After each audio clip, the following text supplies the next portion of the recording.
If you want something you've never had, do something that you've never done. Anonymous. And then I think my earliest role models were Batman and Superman because they could run around in public in their underwear and nobody dared to say anything about it. I thought that was great.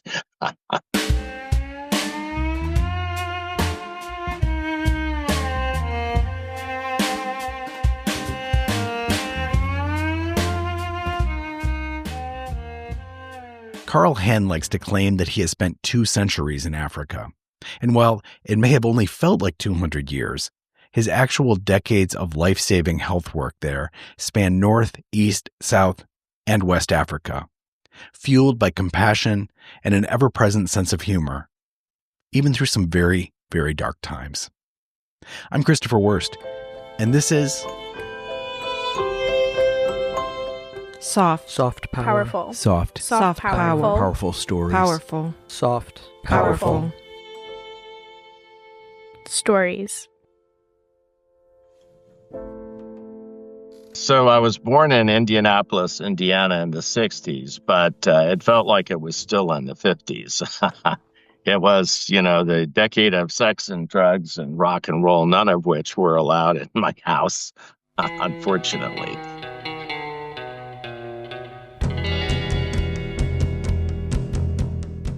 The first thing I noticed is that I had 8 sisters and no brothers, which I thought was grossly unfair, and I still do.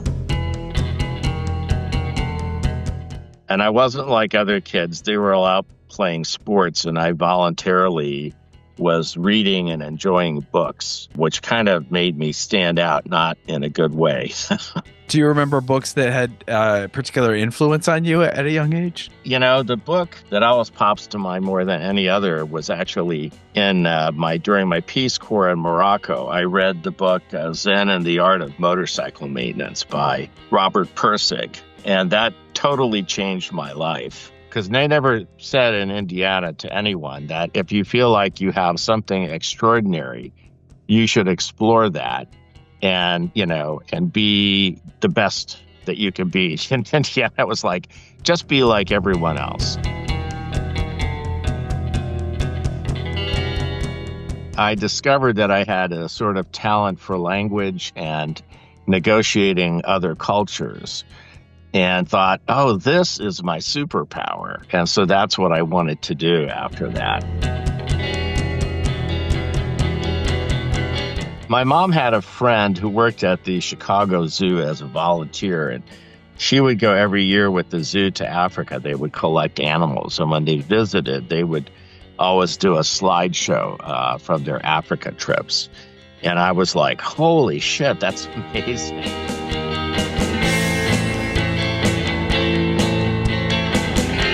How did the Peace Corps come onto your radar? I signed up in my last year of college. Like everybody, I was trying to hit all the buttons, but they never called me. And then I had moved from Indiana to Washington, D.C. I was there and I was freezing my ass off in a group house in February, no heat. And the Peace Corps called me and they said, we need a guy who speaks French already to go to Morocco to work with kids who have polio. And all I heard was Morocco, warm, sunny Morocco. I was like, I'll go. I was so stupid. I thought because it was on the African continent that they had lions and elephants, and everything else. And it got off the plane and it's North Africa. It's mostly desert, right? And there's none of the animals that people associate with Africa other than camels. So I was a complete moron. I had no idea what it would be like to live in a Muslim country where the entire way of thinking and acting is totally foreign. I mean, I had spent a year in France, but it's a Christian country and it's European. And so, things looked kind of recognizable. And Morocco was just a complete, mind boggle for me. I lived in the Medina in Marrakesh, the walled city, and all the houses have walls on the outside with no windows. So it's just a complete blank everywhere, all through the Medina, wandering these narrow streets. And the windows all look inwards towards a courtyard because, privacy for women. It was just totally mind-blowing. You said you were supposed to work with kids that were suffering from polio. Is that what happened? With polio, you should be getting 2 boosters before age 1. And unfortunately, a lot of kids who lived outside of the city or up in the mountains never got the polio booster. So the kids we worked with were permanently disabled. They had mostly both legs affected. It's a really terrible thing, and they have to have multiple surgeries to straighten and then untwist the bones so they can either have braces and crutches and walk, or they can at least have straight legs that are not hooked like this at the knee all the time. So it's a really traumatic thing for the kids. And I knew absolutely nothing. I ran into an orthopedic surgeon in the U.S. before I left, and he kind of explained it to me. But my job was to take the kids to hospitals in Rabat, which was hundreds of miles away, for these operations, and then come back and get them when they were ready to return home. So that's what I did. The first really big challenge is learning Arabic, which has no cognates with English. I mean, like if you're learning French, you recognize words because it's a Romance language, but there's absolutely nothing you can grab onto. So Arabic was really hard. I could barely say, hello when I got to Marrakesh, but I worked with little kids and they only spoke Arabic. And it was really funny because they took it on themselves to teach me because people were always teaching them. So they decided to teach me. So I really learned it from the little kids. If you're not a Muslim, you're really outside. It's very family oriented, first of all, but you really, to be part of the society, you have to be a Muslim. That was really hard. I had never felt sort of systematically excluded and kept out of daily life, going into people's homes and things like that.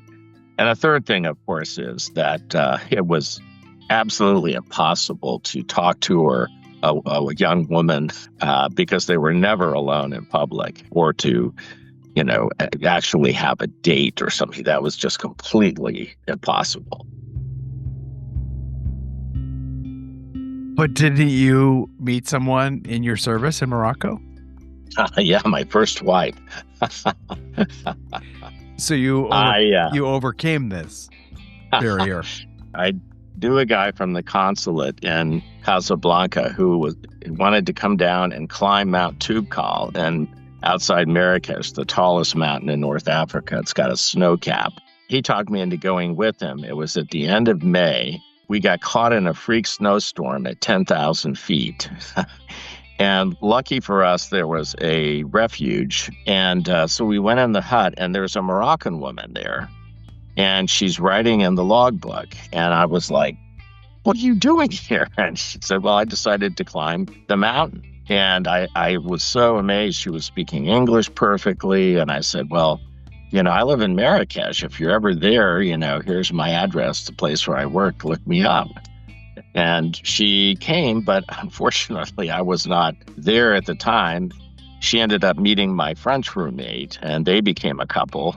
But then she came back another time with her good friend, Aisha, and I met Aisha. And from then on, all I could think about was how much I wanted to be with Aisha. She was the most beautiful woman I had ever met. I was head over heels in love. I desperately wanted to marry her. So I spent the rest of my time, it was my last 3 or 4 months of Peace Corps, going up to Casablanca, where she lived and worked, and trying to convince her to marry me. Was she from a traditional Muslim family? And how did you navigate that? She was. And she was I think, the most liberated woman I've ever met, including Americans. She fought her mom, who wanted to take her out of high school and marry her off at 16, and ran away and lived in a convent school and worked for her education, and then got somebody to rent an apartment. She couldn't, in those days, single woman could not rent an apartment. That was unthinkable. So she got someone to rent an apartment, and so she moved in, and she had her own life. She just fought the system and won. So she was just an amazing person. And all she really wanted was things that we take for granted in the States. I mean, just to live her own life and be the person that she wanted to be. And we didn't meet her parents or her brothers because she didn't want them to kill me.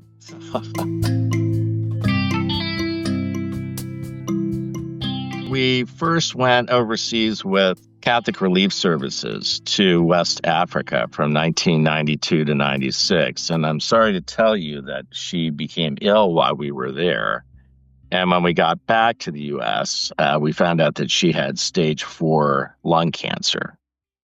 So she died at age 40.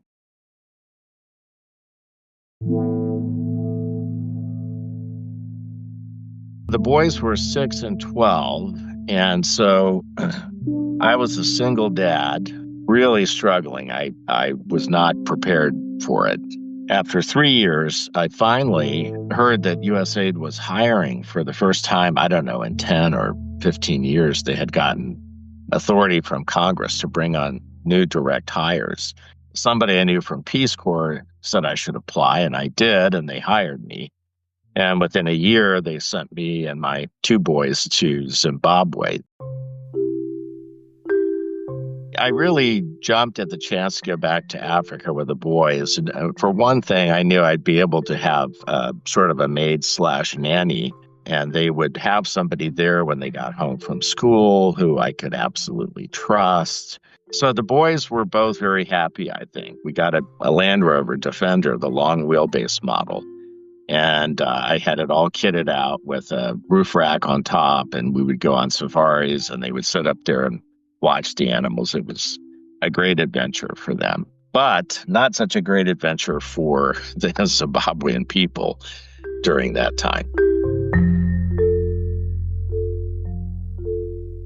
I was there to work on HIV/AIDS prevention and treatment, and at that time there were no drugs available. So everyone who got infected, it was a death sentence. And the only question was how long it would take for their immune system to crash, and how long after that would they die. It was really gruesome. There were long lines of cars every weekend waiting to get into the cemeteries to bury the dead. And coffin making was the biggest growth industry in the country. In addition to all of that, you had the children of these people who were left as orphans. And the lucky ones had a relative somewhere who would take them in. And the unlucky ones, became essentially street children. So we were trying to put together programs to provide support for hundreds of thousands of these children who were just suddenly, orphaned because of AIDS. So that was pretty gruesome.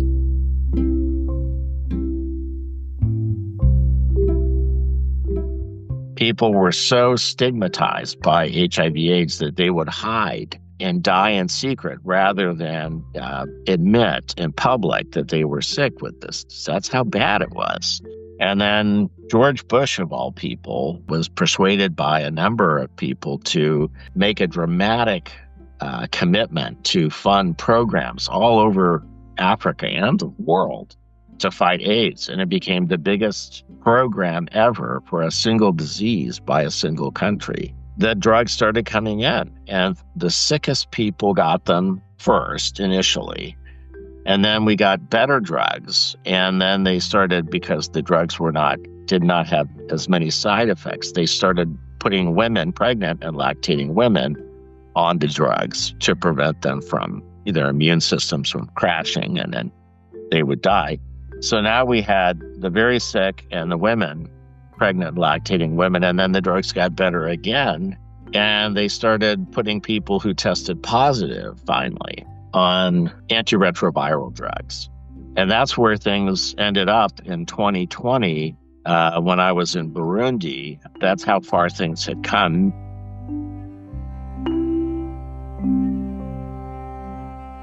I tried to stay out of the political side of things and just focus on HIV/AIDS and orphan programs and things like that. I really didn't go there. And we had democracy and governance people who were all about the politics. So I had no intention of getting involved until the 2002 election. And the international community at first tried to send election observers from outside, trained professional election observers, but Mugabe refused to allow them in. So the next thing that happened was the American embassy and other embassies decided to press all of us into service as election observers. And I think we had, I don't know, maybe a day of training or something. It was very cursory. And then they gave us this official election observer badge with a lanyard, you know, hanging around your neck, and it says your name and your credentials on the front. And suddenly we were going out and trying to look for pre-election violence during the run-up. And that was really scary.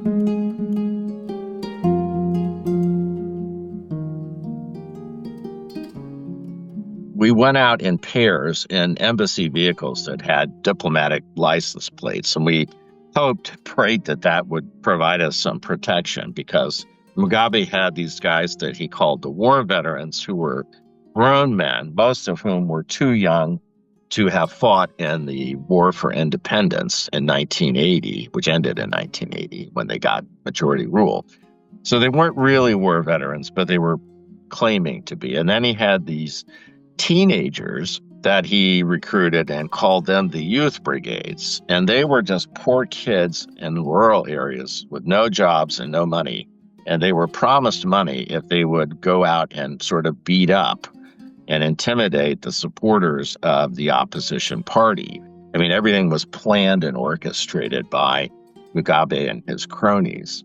So the first thing I remember is going to this town a couple hours away from Harare, the capital, to the east. And it was a small town. And we're rolling in and we're supposed to find out, how much violence there is.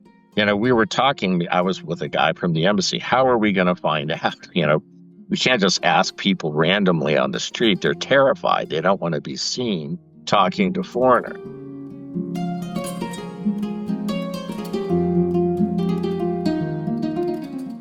Being in the health field, my idea was to go to the hospital ER and ask if they'd had an uptick in admissions for trauma, because there had been an opposition rally the night before. So we go in this hospital ER and we asked this question. We didn't say election violence. We just said we're here, and they saw our badges, and they just all froze and nobody would say a word. So we're looking at that and they're looking at us. It's very weird. And then behind them in the office is a religious sister. It was I think, Catholic affiliated hospital. And she's kind of waving at us, telling us to walk down this hallway with her. And we walk down the hallway and we go in this one bay, and she says, I want you to meet this young man. He was beaten very severely last night by the youth brigades with logs and metal bars and things like that. And here's this poor guy. He's laying on his stomach. He's all wrapped up with bandages. His whole torso is wrapped. And so I said, well, what happened? Why did they attack you? And he said, well, I wear glasses because I'm short-sighted. And they said only people who read opposition material wear glasses. And so they decided to beat him up just for that. He wasn't even in the stadium. He was just walking by. And when they finished beating him, they took a knife and carved the letters MDC for the Movement for Democratic Change in his back. And these are letters a foot tall, so it covers his entire back. The religious sister asked if she could unwrap the bandages so we could see it. My God, it was terrible. I mean, I don't know if you can even imagine, somebody carving letters that big into your flesh. It was just awful. The next day, I think it was, we drove another direction. We drove south from the capital a few hours. And as we're driving down this country road, a dirt road, I think it was, through a forest, as a man jumps out of the bush and he's waving frantically and shouting for us to stop. We stopped and opened the windows and said, "What's the matter?" He said, "I'm an opposition supporter and they're hunting for me. They're going to kill me." He said, I need you to take me to this other place on the other side of town where I'll be safe. We looked at the driver and he looked at us. I mean, normally that you don't let strangers in a diplomatic vehicle, but this was a different situation. So we said, okay. And the window was down. He didn't even wait for us to open the door. He just dove through the window onto the floor of the car and curled up in a ball. This man was just terrified. He was trembling, sweating, and just absolutely terrified. We drove to where he indicated, and then he said, do you see any police? Do you see any army? And we didn't see anything. So then he peeked out the window and he said, "Okay, I'm going to go." And he opened the door and just ran as fast as he could and disappeared. And this was like my second day of election observing.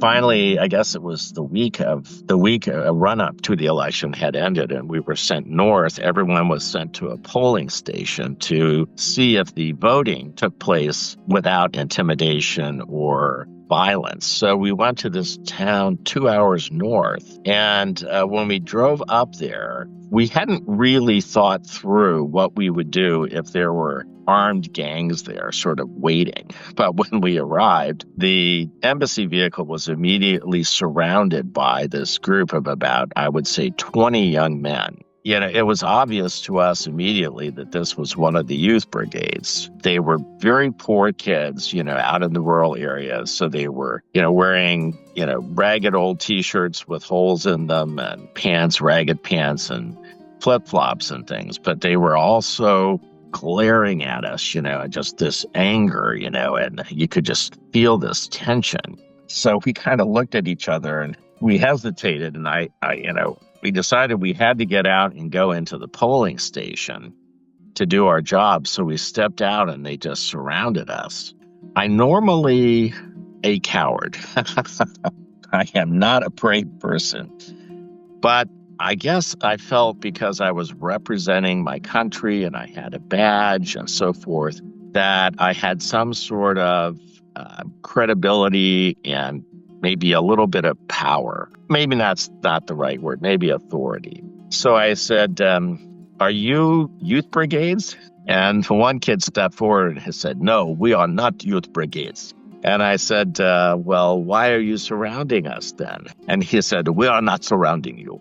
And he waved his arms and the kids all stepped away. It was like Moses parting the Red Sea. It was obvious he had total control over these guys. And if he had told them to beat us, I'm sure they would have.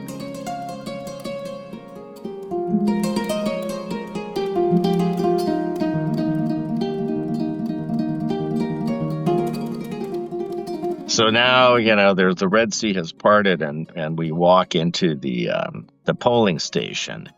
And that was just early to mid-afternoon and spent the entire afternoon. And then the evening came and we spent the entire evening waiting for all the votes to come in from all the nearby places and to be tallied. This was the whole point. We wanted to watch the counting. And the votes never came. So finally at midnight, we were exhausted. And the guy said, "Well, just go and sleep and come back in the morning. I'm sure the votes will come in the morning." So we went to the hotel and slept for about 5 or 5.5 hours or something, and jumped up at 6 o'clock and got a cup of coffee and dashed back over there. And when we got there, the guy came out and smiled and said, "We just finished counting. You just missed it." And that's when we knew that we'd been completely hoodwinked. And they had just been waiting for us to leave. The feeling was just awful because, we felt that we had completely failed to stop the vote fraud. And sure enough, Mugabe won. I think the same thing or similar things happened all over the country right under the noses of the election observers. In the Zimbabwean elections in 2002, Mugabe was declared re-elected with about 56% of the vote, but there were widespread allegations of violent voter intimidation, electoral manipulation, and widespread breaches of democratic norms.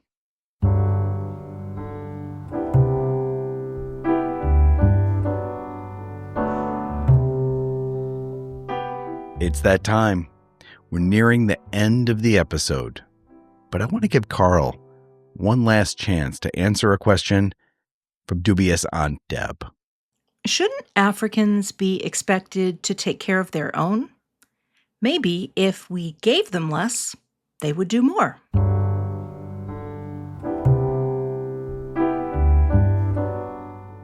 I went to a Catholic school as a kid, and they said, we're all humans. We're all the same in the eyes of God. So I can't see another person in another country any different than I see somebody right here in America. I just can't.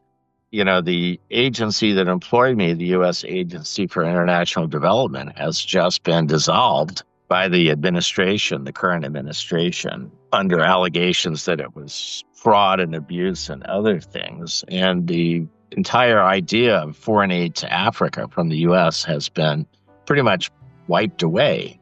Even if people feel like, gosh, what does Africa matter to us? We don't go to Africa and we don't know Africans. There are a few things that people should know. One, if we don't have friendships, official friendships with countries in Africa, we can be sure that China and Russia will, and they do, and they are now moving in to fill the vacuum created by the retreat of the U.S. So they will have unfettered access to the mineral wealth of Africa to build their own economies while we may find ourselves cut out. That's not a good thing. Even if we're only worried about ourselves, we're going to be cut out economically. And then politically, people may not realize this, but there are 54 nations in Africa, and America needs allies at the United Nations when there are important votes on global matters. And we've had a lot of allies, and we're now going to lose them, and they will instead be supporting China or Russia, who are not our friends. So we've made a terrible strategic mistake in both economic and geopolitical terms. Even if you don't care about Africa, it's a mistake. But if you care about other human beings, it's an even bigger mistake, because there are 1.5 billion people in Africa, and we were doing tremendous work to help improve their lives. I thought that it was a wonderful way that we used American wealth to build relationships around the world. I thought it was a wonderful investment. 20 or 30 million people, I can't remember the total number now, all over Africa were on these drugs. And now those same people may run out of drugs because the U.S. was supplying most of the drugs. And if that happens, as soon as they stop taking them, it's just a matter of time until their immune systems crash and they start to die. So we may have a sort of extinction event in Africa, and it's just terrible.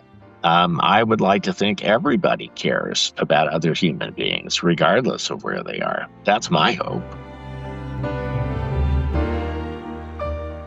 A recent study in Lancet calculated that cuts to American spending on PEPFAR, the program to deliver HIV and AIDS relief abroad, could cost the lives of 500,000 children by 2030. The journal Nature suggested that an overall cessation of USAID funding could result in roughly 25 million additional deaths over 15 years.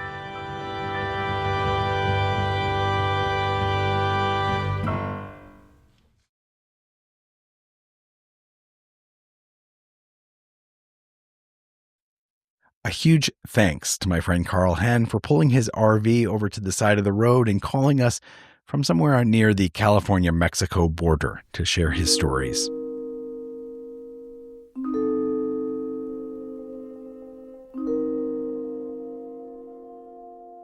Carl Henn is the author of My 2 Centuries in Africa from 2023, a memoir covering his 40-year global health career, including working on HIV and AIDS prevention and treatment programs across 27 African countries as a Peace Corps volunteer, an NGO worker, and a Foreign Service officer with USAID. In 2022, Carl set off on a national book tour in a mini camper van, nicknamed Van Gogh, with his shelter dog, Mr. Bones, covering 30,000 miles in 6 short months across the lower 48 states. This journey led to a new manuscript, Like a Buffalo, Rome, a modern quest about leaving home, exploring the U.S., and reinventing himself after retirement, resulting in an urgent call to rethink our sedentary lives in a time of a climate crisis. Carl has a master's in public health from the University of North Carolina. His articles have appeared in Peace Corps magazine and the Foreign Service Journal. A huge music fan, Carl had a radio show in Zambia for 5 years where he was cool enough to let me sub on occasion for him. Shout out to the happy world of 5FM and Maddie Peary. For more information about Carl's work, including his ongoing blog, From Life on the Road, check out carlhenn.org.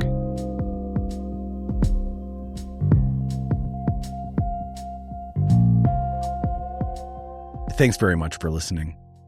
Along with our soft, powerful storytellers, we believe fervently in the importance of constructive United States engagement with the rest of the world.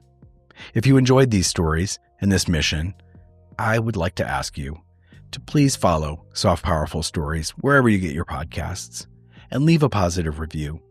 The more 5-star reviews we have, the easier it is for the algorithms to point this podcast towards the ears of people who need to hear it.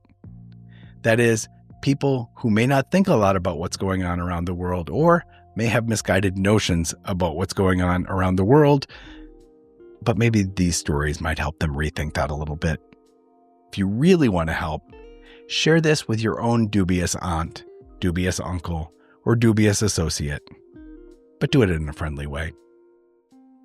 For more information about this podcast, about the stories, about the storytellers, about the music that we use, about the art, about how you can be involved, and an opportunity to leave feedback, please go to www.softpowerfulstories.org. Thanks to the ever-talented Kate Furby for designing our show's logo. And thanks to my friend Kathy Zilski for embodying dubious Aunt Deb. She's nothing like dubious Aunt Deb, but you wouldn't know it. I'm the host and creator of Soft Powerful Stories, Christopher Wurst, and I'll ask you shamelessly one last time to please take the time to subscribe, to share, and to leave a review. We really want people to hear these stories. Until next time.